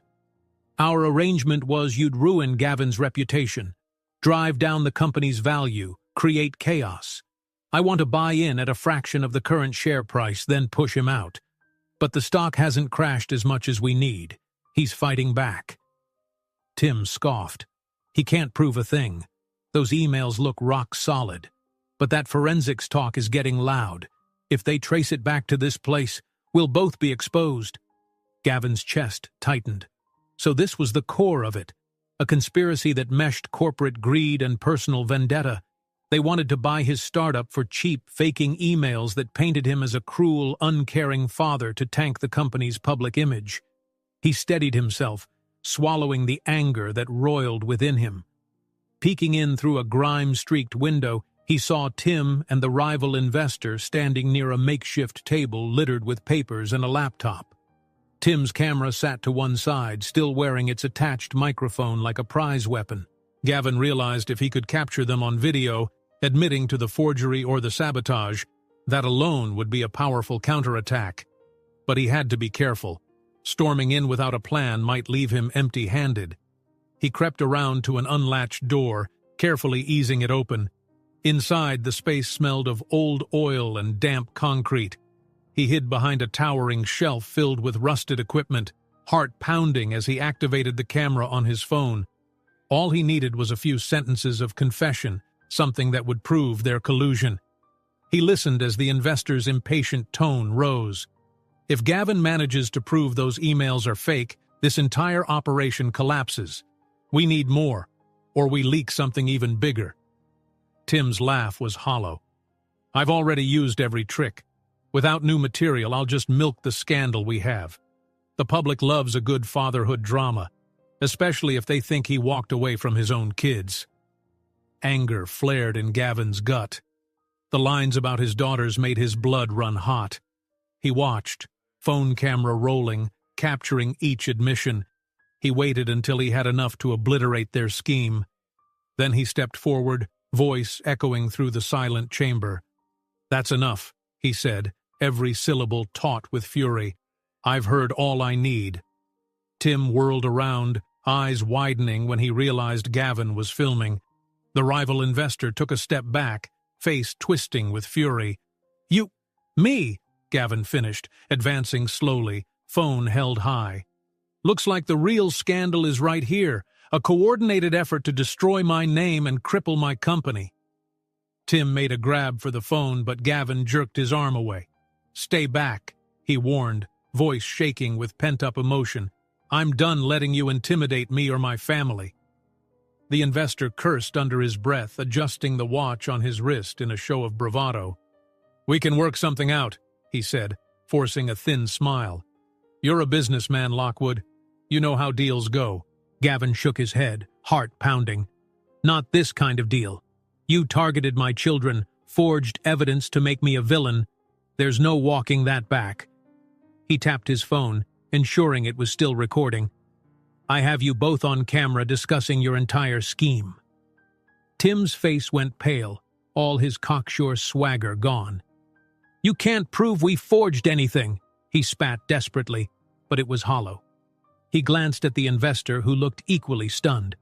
Gavin closed in, chest tight with anger and triumph. My team's been gathering digital footprints. All I needed was confirmation it came from you. Now I have it. Before anyone could react, the sound of car engines approached outside, and two uniformed officers stepped into the warehouse, guns holstered but ready. Gavin's legal counsel trailed behind them, having followed at Gavin's request once he'd learned the meeting's location. Relief surged through him. This confrontation had been risky, but now he had backup to ensure the evidence wouldn't vanish. Tim and the investor both tried to protest, hurling half-baked excuses, but the officers calmly confiscated laptops and papers. Tim sputtered threats of defamation suits, his face red with panic. The investor, proud facade still in place, refused to speak further without a lawyer. But they were cornered, and everyone knew it. Gavin felt a weight lift from his shoulders. Even if the legal wheels took time to turn, he'd torn the mask off their conspiracy and captured enough proof to vindicate himself. But one vital question remained. How much damage had already been done? Would Serena still believe in him, or had Tim's fabrications taken root too deeply? Leaving the police to finish up, Gavin drove straight to a local news station that had once been neutral about his situation.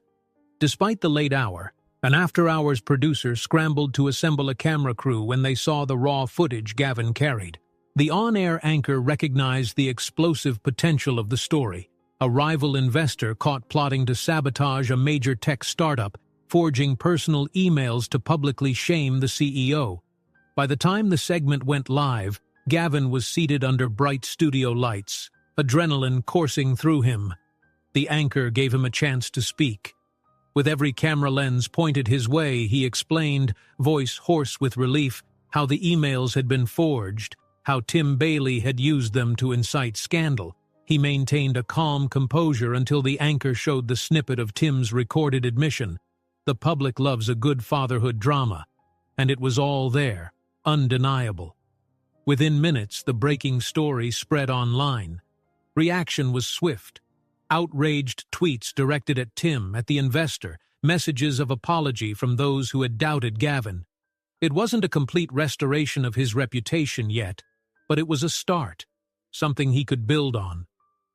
He stepped out of the news studio into the cool night air, phone buzzing incessantly, congratulatory texts from board members, employees' expressions of relief, stunned calls from some who had believed the worst. A single message caught his eye. Serena's number. He answered, bracing himself. Her voice trembled with emotion. "I saw the broadcast, Gavin." His heart thudded. Do you believe me now?" She was quiet for a moment, as though fighting back tears. "Yes. I'm so sorry I doubted you. Those emails looked so genuine, but I should have trusted you." He closed his eyes, flooding with relief. "It's not your fault," he murmured. "They went out of their way to deceive us." Serena hesitated. "Can you come over? The girls are asleep, but I want to see you." "Yes," he said, voice thick. "I'm on my way." He drove through the near-empty streets, mind still reeling from the whirlwind of the night. When he arrived, Serena stood in the doorway, arms crossed, not in anger, but in a posture of vulnerability and cautious hope. The moment he stepped inside, she closed the distance and hugged him. He felt her trembling, realized she was crying. He held her tightly, letting everything, fear, anger, confusion, spill away in that embrace. They talked in hushed voices, sitting close on the couch. The twins slept in the next room, unaware of the shift happening. Serena admitted how painful it had been to see those vile words attributed to him, how deeply it had stabbed at her past insecurities. Gavin reiterated his promise to be there for the children, and for her, no matter what storms came next. At dawn, the first rays of sunlight streamed through the curtains. Serena rose to check on the twins, returning moments later with them holding her hands. The girls rubbed their eyes, blinking at Gavin, sense of wonder dancing in their sleepy faces. He knelt down, arms open, and they piled into a shy but heartfelt hug. Even Serena's eyes shone with tears as she watched him cradle them like something precious and irreplaceable. Word of Gavin's exoneration continued to spread throughout the day. The board retracted its threat to remove him, the stock steadied, and Tim Bailey's blog was taken offline pending a legal investigation. The rogue investor had no choice but to lawyer up, battered by scandal and the real possibility of criminal charges. Meanwhile, the rest of Gavin's company, loyal employees and relieved stakeholders, breathed a collective sigh of relief. That evening, at a short press conference, Gavin calmly outlined the evidence that cleared his name. He spoke briefly, then introduced Serena, who stepped forward, though still overwhelmed by the media glare. She confirmed that Gavin had been there for her and the girls the moment he learned the truth, how everything else was lies meant to tear them apart. Cameras flashed, reporters jostled for quotes, but neither Gavin nor Serena felt threatened by it anymore. They stood side by side, no longer afraid. When the conference ended, Gavin guided his new family out through the throng of cameras, protective arm around Serena and the twins, flanked by security. Yet the paparazzi's frenzy seemed almost anticlimactic now that the real story was out. As they reached the street, the twins lit up with relief, and Gavin felt a wave of gratitude for the second chance he'd nearly missed. He bent down to lift the girls, each of them clutching a hand around his shoulder. Serena stood close, tears of joy shining in her eyes. A wave of emotion hit Gavin, and he realized that for the first time in weeks, he felt truly free. The lies had been exposed, and though scars remained, they could begin to heal together. The cameras capture the embracing family. Gavin, with tears in his eyes, holds his daughters tight and murmurs, "I lost so much time, but I promise I'll never let you go again." The future is finally theirs to shape, together. If you enjoyed this story, don't miss the next one. Just click on the screen.